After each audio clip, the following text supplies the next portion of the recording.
ఎన్టీఆర్ జిల్లా కొండూరు మండలం మారేపల్లి గ్రామంలో వైసీపీ జిల్లా పార్టీ అధ్యక్షులు దేవినేని అవినాష్ మీడియాతో మాట్లాడారు.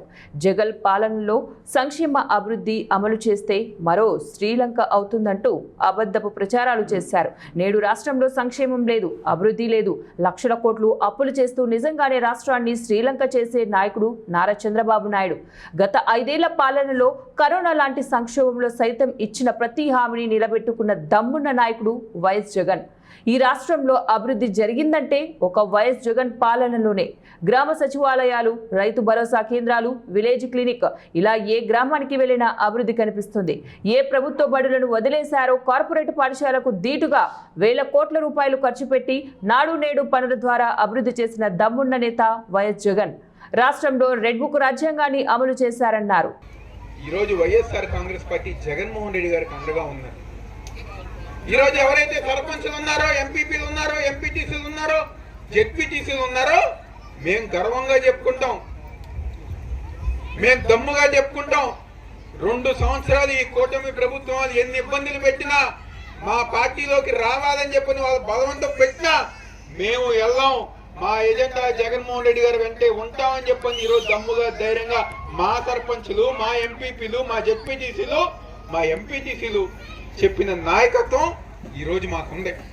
ఇందాకే పెద్దలు స్వామిదాస్ గారు చెప్పారు, తిరువూరు నియోజకవర్గంలో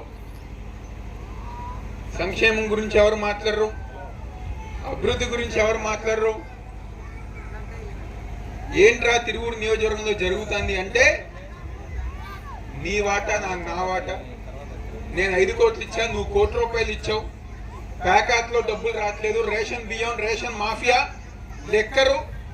దీని గురించి ఎంపీ, ఎమ్మెల్యే, ఇంకో చైర్మన్ ముగ్గురు కొట్టుకోవటం.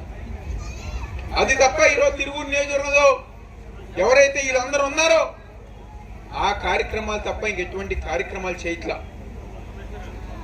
ఈరోజు నిజంగా చాలా సిగ్గుచేటు. ఉదయం గారు చెప్పాను, ఈ మన పార్లమెంట్కి ఎంతో గొప్ప గొప్ప నాయకులు పార్లమెంట్ సభ్యులుగా పనిచేశారు. చెన్నిపాటి విద్య గారు కానివ్వండి, పర్వతనేని ఉపేంద్ర గారు కానివ్వండి, రాజగోపాల్ గారు కానివ్వండి, కేసినేని నాని గారు కానివ్వండి, ఇలాంటి గొప్ప గొప్ప నాయకులు మన పార్లమెంట్కి పనిచేశారు. ఏ రోజు ఒక్కరి మీద గారు ఎలాంటి ఆరోపణలు, లేకపోతే మట్టి దందా చేస్తామో, ఇసుక దందా చేస్తామో, పేకార ఇచ్చే కార్యక్రమం చేస్తామో, లేకపోతే ఫ్లై యాష్ తీసుకోవటమో, దేవాలయాల భూములు లాక్కోవాలని చూస్తామో, ఇలాంటి కార్యక్రమాలు ఏ ఎంపీ గారు చేయలా. కానీ మన దురదృష్టం, ఇప్పుడున్న కేసినేని చిన్ని గెలిచిన దగ్గర నుంచి కార్యక్రమాలు, ఈ కార్యక్రమాలు తప్ప ఇంకేమీ చేయలే. అదేవిధంగా ఇక్కడ ఎమ్మెల్యేలు ఉన్నారు, ప్రతిరోజు డబ్బుల విషయం దగ్గర, బిల్డింగుల విషయం దగ్గర, లెక్కల దగ్గర రోజు కొట్టుకునే పనిలో